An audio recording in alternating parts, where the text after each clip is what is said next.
Hello, I'm Randy Choi, co-founder of Thompson Tea. Today, I want to talk to you about the misconceptions of ETS, endoscopic thoracic sympathectomy, basically what the doctors are not telling you. This is the second part of a series to discuss ETS. In my last video, I discussed my experience going under the knife. As you know, I experienced cranial hyperhidrosis during my teens. It definitely impacted my self-confidence. I had a lot of issues going on besides the typical teen stuff. I self-medicated a lot. I also try to work out and stay healthy, which is a contradiction, but I continued a lot of that activity going into my 20s. And that was a time when I thought I had a massive anxiety disorder based on all the consultants and physicians I saw at that particular time. Again, trying all the different kinds of medications from Prozac, Xanax, you name it. And it wasn't until about 2000, I was driving on freeway, I saw this billboard and it stated, "The cure for sweaty hands." And I was like, wow, okay, I wonder if there's a connection there. Maybe these guys can help me out with my cranial sweating.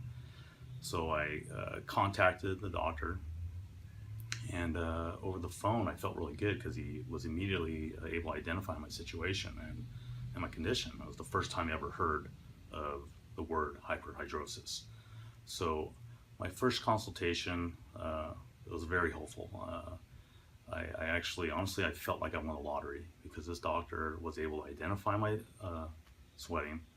He also said, "I can cure you, I can fix you permanently."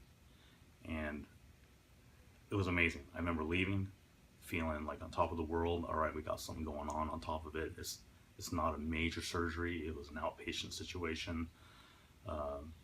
And when we sat down and started talking about, the potential side effects, the doctor basically focused on one. It's called a Horner syndrome. It's basically a situation where you're either going to have a little bit of drooping eyes or some sort of pupil problem where it's dilated permanently. And he downplayed it and basically saying it's very rare, it's very unlikely. I even remember joking with him going, "Hey, I'm Asian. If I get droopy eyes, it's not going to really make a difference. They're already slanted, so how bad can it be?" And what was interesting, there was definitely no mention of CS at that particular time. So I did the procedure. It was an outpatient procedure, very easy. I remember immediately after the procedure feeling phantom sweat, thinking like, man, I'm sweating, but there's nothing there. When I touched it, it was bone dry. So about 1 week goes by and it was great, and it wasn't until like maybe that 8th or 9th day I noticed a little bit of sweating on my chest, little beads, really weird. I've never seen that before. And so I kind of just rolled with it because it was around summer when I did this procedure.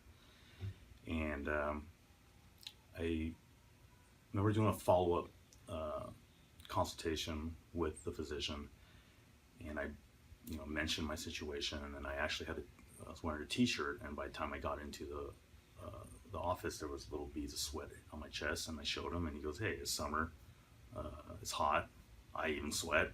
I was like, you know what, okay, I'm gonna roll with that, makes sense.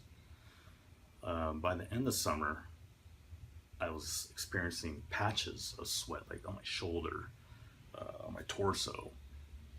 Sometimes when it was really bad, it would be like a band around my whole torso. And so by the end of summer, I was going through multiple undershirts, thinking, all right, it's summer, something's weird, and I didn't want to, focus on the ETS itself because I was so happy that I wasn't sweating on my head. So by the end of summer, I did one more consultation with the doctor, going, "Hey, man, something's not right," and he goes, "All right, there is another side effect, and it's called compensatory sweat." And I was like, okay. And that was the first time I heard of that. And at the time, the internet wasn't great. It was very slow. It was your AOL dial-up. So I remember doing some research on it, and there's hardly any information on hyperhidrosis in particular. A lot of it was about the palms. At that time, again, in the summer, he prescribed me Ditropan XL. Basically is made for overactive bladder. Essentially, it just dries you out. And I remember during that few month stretch of trying that particular prescription, the side effects were terrible. I mean, it really impacted my work life, my personal life.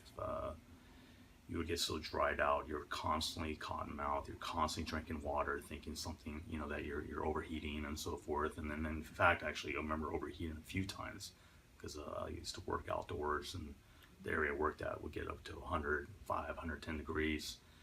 And I remember seeing spots on certain occasions, almost fainting, and so I gave that up. Went back to the doctor. He prescribed me a topical.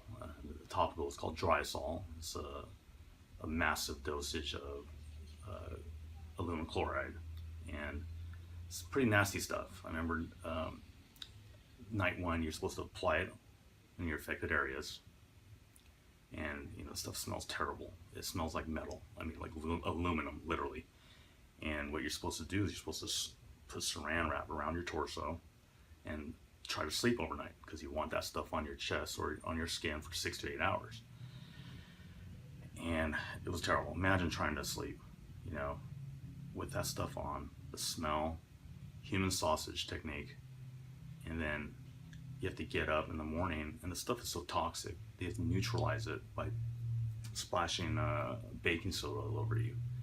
So that first night was tough. So I was like, I gotta try this, I'm gonna keep going. So I did it the second night.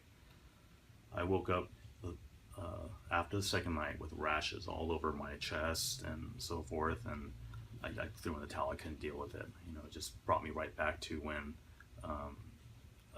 when I was dealing with a lot of strong deodorants or antiperspirants that would give me rashes underneath my armpits. And at that time, I didn't realize that connection, that aluminum chloride was so bad for you and such an irritant. All right, guys. So the bottom line, ETS was not worth it for me. Again, one of the worst choices in my life. All right. If you missed my first video about my experience with ETS surgery, click here and check it out. Thank you for watching, and look out for my next video about real costs of ETS surgery. Until next time.